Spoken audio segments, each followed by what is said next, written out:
ക്രിക്കി മലയാളം 2.0യുടെ ഏറ്റവും പുതിയ ഇടയിലേക്ക് ഏവർക്കും സ്വാഗതം. ഈ പഞ്ചാബ് കിങ്സിന് എന്താണ് സംഭവിച്ചുകൊണ്ടിരിക്കുന്നത്? ആദ്യ 7 കളികൾ കഴിയുമ്പോൾ 6ലും വിജയിച്ച് ഒരൊറ്റ പരാജയം പോലും അറിയാതെ പോയിന്റ് പട്ടികയിൽ കുതിച്ച് പായുകയായിരുന്നു PBKs എങ്കിൽ ഇപ്പോൾ അവർ ലൂസിംഗ് സ്ട്രീക്ക് തുടങ്ങിയിട്ട് കുറച്ചധികം നാളുകളായി. 13 പോയിന്റിൽ സ്റ്റക്കായിട്ട് കുറച്ചധികം ദിവസങ്ങളായി. പഞ്ചാബ് കിങ്സ് തുടർച്ചയായിട്ടുള്ള 4ാമത്തെ കളിയും പരാജയപ്പെട്ടു പോയിരിക്കുന്നു. അവസാനം കളിച്ച 4 കളികളും PBKs വമ്പൻ പരാജയങ്ങൾ ഏറ്റുവാങ്ങിയതോടുകൂടെ ഇത്തവണ ആദ്യം ഫസ്റ്റ് പ്ലേ ഓഫിലേക്ക് കടക്കുമെന്ന് നമ്മളടക്കം പ്രതീക്ഷിച്ചിരുന്ന PBKs ഇതുവരെ പ്ലേ ഓഫ് ഉറപ്പിച്ചിട്ടില്ല എന്നുള്ളതാണ് യാഥാർത്ഥ്യം. അനായാസം വളരെ എളുപ്പത്തിൽ ടോപ്പ് 4ലേക്ക് കയറുമെന്നും ഇവൻ ക്വാളിഫയർ കളിക്കാൻ, അതായത് ടോപ്പ് 2-ൽ ഫിനിഷ് ചെയ്യാൻ സാധ്യതയുണ്ടെന്ന് പോലും പലരും പ്രതീക്ഷിച്ച അതേ പഞ്ചാബ് കിങ്സ് ആണ് ഇതുവരെ പ്ലേ ഓഫ് ഉറപ്പിക്കാതെ നിൽക്കുന്നത്. അതെ, ഇനി 3 കളികൾ മാത്രമേ ബാക്കിയുള്ളൂ. അതിൽ 2-ലെങ്കിലും വിജയിച്ചാലേ പ്ലേ ഓഫിലേക്ക് ഉറപ്പിക്കാൻ കഴിയുകയുള്ളൂ. ഒരു കളി വിജയിച്ചാൽ പോലും മറ്റുള്ള ടീമുകളുടെ റിസൾട്ടിനെ ചിലപ്പോൾ ആശ്രയിക്കേണ്ടി വരികയും ചെയ്യും.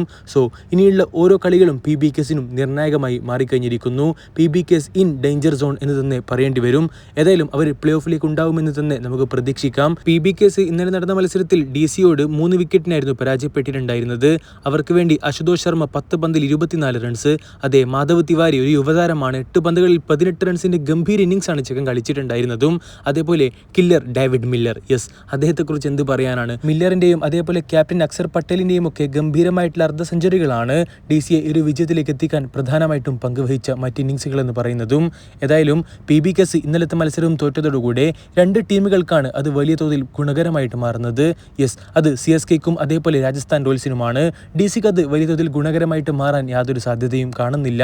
കാരണം ഇപ്പോൾ തന്നെ ഇനി എല്ലാ കളികളും വിജയിച്ചാലും DC-ക്ക് 14 പോയിന്റുകൾ മാത്രമേ ലഭിക്കുകയുള്ളൂ. ഇങ്ങനെ പറയാനുള്ള കാരണം എന്തെന്ന് വെച്ചാൽ DC ഇനിയുള്ള എല്ലാ കളികളും വിജയിച്ചാലും അവർക്ക് 14 പോയിന്റുകൾ മാത്രമേ ലഭിക്കുകയുള്ളൂ. പക്ഷേ ഇപ്പോൾ പ്ലേ ഓഫിന് വലിയ തോതിൽ കണ്ണുവെച്ച് നിൽക്കുന്ന 2 ടീമുകളാണ് CSKയും രാജസ്ഥാൻ റോയൽസും. ഇവർക്ക് ഇനി മുമ്പോട്ടുള്ള പോക്ക് ഒരല്പം ഡിഫിക്കൽട്ട് ആണെന്നറിയാം. പക്ഷേ എല്ലാ കളികളും വിജയിച്ചാൽ അനായാസമായിട്ട് പ്ലേ ഓഫിലേക്ക് എത്താനും കഴിയും.